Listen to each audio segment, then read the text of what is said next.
like Tara. Hi, she's one of our favorite teachers ever. Thank you. Thank you. His wife is the reading teacher at Henry Park. She used to teach at she's taught cheese line at Rock Ridge. She's fabulous. She's just fabulous. Little sister. But they look so, I knew you were an SRO, but I looked and said, oh, I know that face.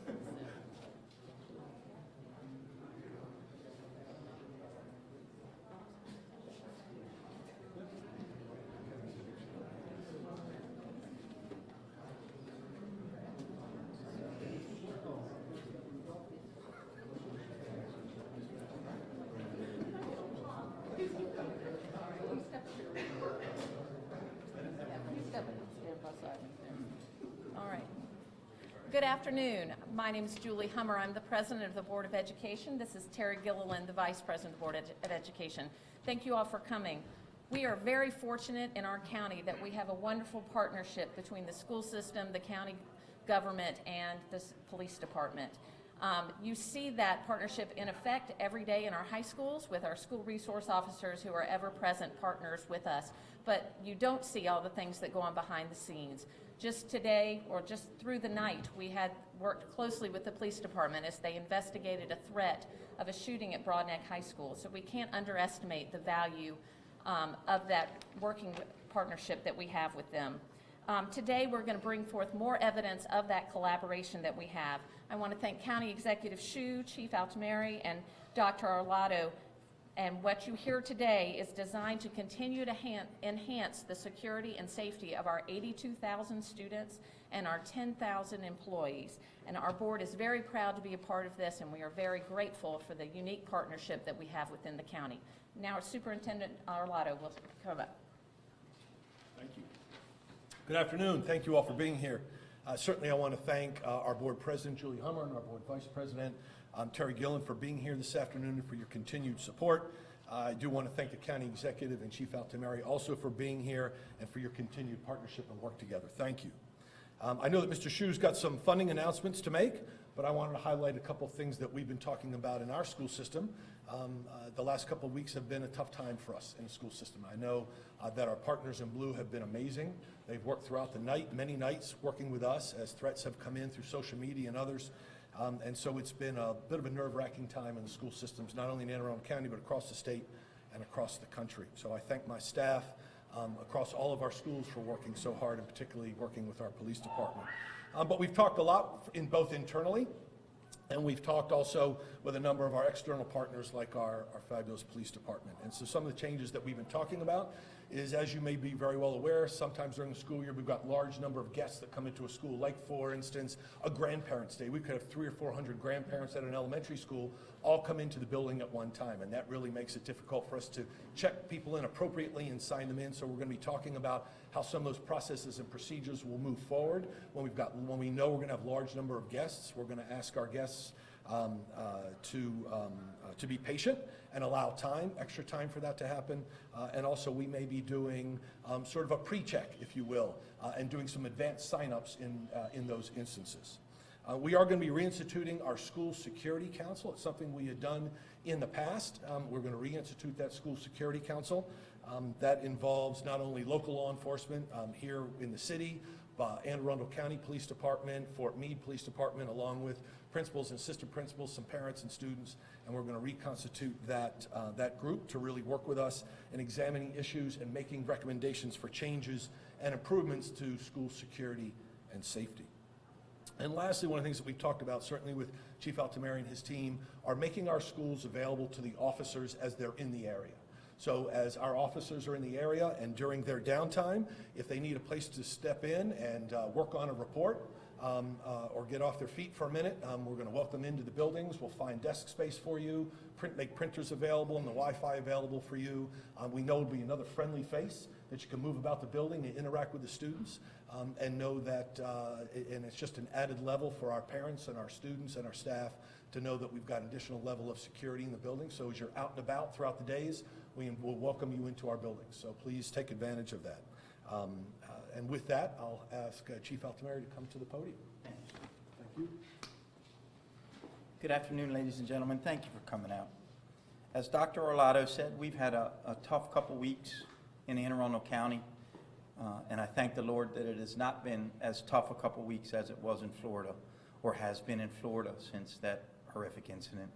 But since that incident, as a catalyst for us, we've been talking nonstop between us at the Board of Education, down to the county executive's office, across our family and law enforcement in the county, about how we double down on how hard we work to keep schools safe in Anne Arundel County and the children in those schools. So I'd like to, if I could, take a moment and recognize our SROs from Annapolis High School. They are Corporal Lee Williams and Corporal Tim Bonnet, who are here today, as they always are, to keep Annapolis High School safe. Thank you, gentlemen, for being here. Thank you for everything you do all day.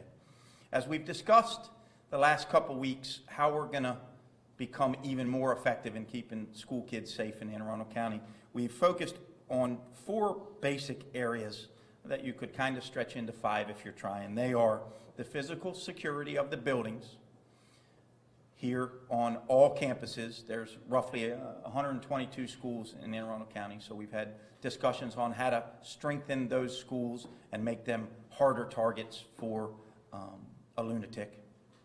We've talked about improving the ability of the officers to tactically respond to that horrible day if it ever comes to Anne Arundel County, which we pray nonstop never happens. We've talked about improving even more our relationships between the beat cops who are out on the street every day, keeping communities safe, and the school staffs throughout Anne Arundel County, because we should be working tightly together. We should know who each other are, and we should have good relationships long before a bad day ever happens. We've put our money where our mouth is the last 2 weeks on the quality of investigation of any time a school threat comes up. We don't have the luxury of treating a school threat as not legitimate, because it's the one we don't treat as legitimate that's going to jump up and bite us. Between our school safety section and the detectives throughout this police department and the beat cops, the last 2 weeks, we have responded to more incidents than you could shake a stick at. We are not over-disclosing on them because we don't want to create copycats, but I can tell you that we have had a lot of sleepless nights in the last 2 weeks, as Dr. Arlotto said. His staff have been right there hip to hip with us as we've worked through the night to keep schools safe. Broadneck, I think you guys will hear in the near future, has been put to bed as a threat, and we've discovered that there was no credible threat on that. And amongst those 4 areas of continued work and continued strengthening of our efforts, that lets me segue into introducing the county executive, who's got some concrete things to talk about in putting our money where our mouths are in Anne Arundel County. So I'll introduce County Executive Stephen Arshu. Thank you. Chief. Yes. Good afternoon, everyone. Thank you for joining us here today at Annapolis High School. Especially like to thank Superintendent Arlotto and President Hummer for being our hosts today. And I'd like to acknowledge once again our Police Chief, Tim Altameri, for the great work that he does making Anne Arundel County the safest large jurisdiction in Maryland. And also a special shout out to Director of School Security, Doyle Batten, who's way in the back somewhere there. Where are you, Doyle? There he is.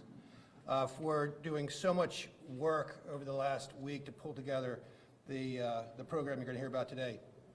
No student in Anne Arundel County should be afraid to go to school. And no parents should fear for their children while attending an Anne Arundel County public school. The tragic events of the last few weeks have made these concerns more real than ever. Parents want to know that their children are being educated in a safe, secure environment. And as public officials, we have a duty to protect every citizen of this county.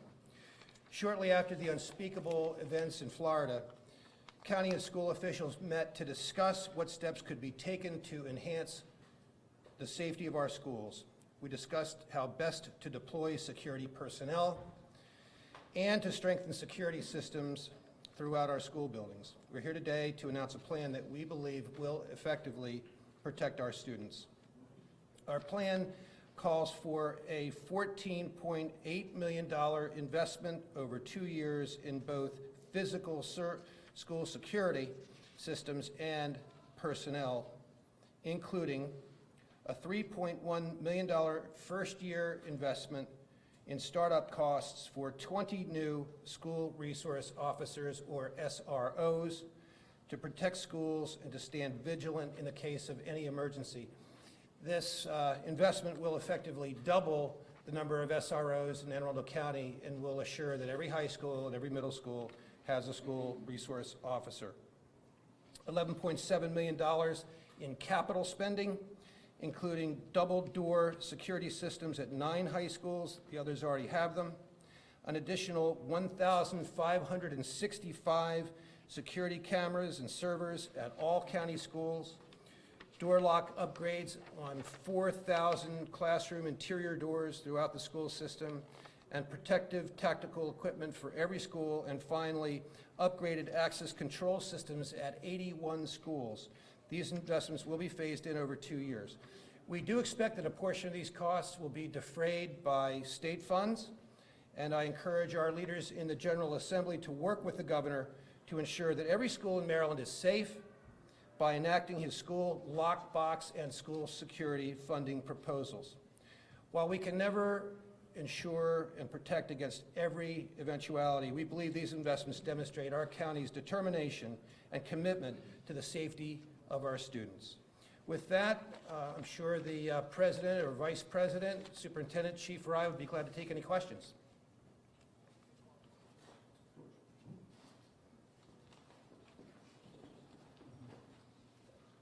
Question? Sure. The gear, the tactical gear, is that going to be for students or be for the SROs in the school? It's going to be for the officers responding, the SROs who are already in schools, and it's going to be available, God forbid, for the school staff if needed. It takes time if there's not an officer directly present to get cops to the scene of something like this. As Sandy Hook and Florida have taught us, minutes mean lives. So it's a step for the police to respond, to effectively locate, close with, and neutralize a threat. And it may be a step for school staff, senior school staff, to do something besides jump between an assailant and the kids.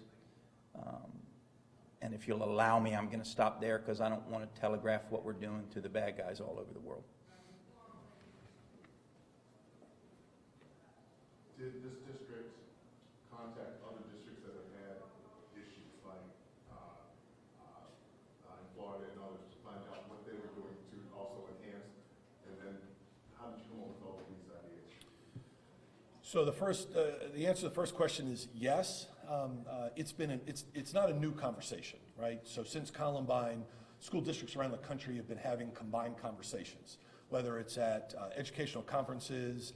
There is already a school security network that is in place here in the state of Maryland, run by Ned Clark and through Maryland State Department of Education, funded by the General Assembly, of which our security director and security directors from all the LEAs, they're on, for example, a Monday morning phone call where they're talking about the school districts around the state are talking about what's happening in their jurisdictions, whether it's incidents that have occurred in schools or what's being posted on social media. So we are part of that. But it's an ongoing conversation both locally and nationally. It's not a new conversation, but clearly it is heightened. And so the conversation about today came about really from a meeting immediately after the terrible tragedy in Florida, where myself and members from my team, along with our police chief and our county executive and members of their team, sat down to talk about for several hours and over several different days about things that we can be doing differently and ways we can enhance security and safety for our students and our staff and our community. And that's where that's where a lot of this was born from. Chief, you guys had an incident today. Talk a little bit about that, just in terms of school resource officer being there for that and how they help in a situation like that. Oh, it's immeasurable, I think. The value of school resource officers starts long before that bad day where we're scrambling to try to keep people safe. These gentlemen and every other school resource officer in the county act as coaches and mentors and litmus tests every day for the emotional help of the students, as do the traditional school staff.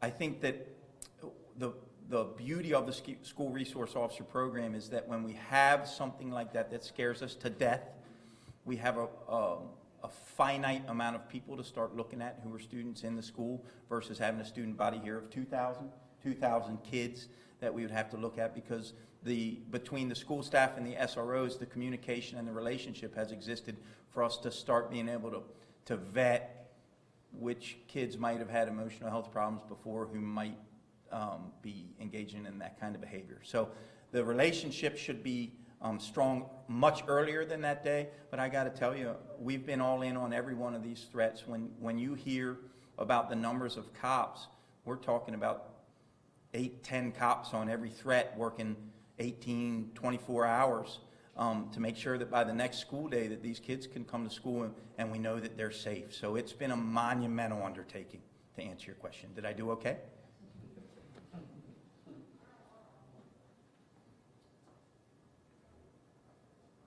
All right, thank you. Thanks for coming. Gentlemen.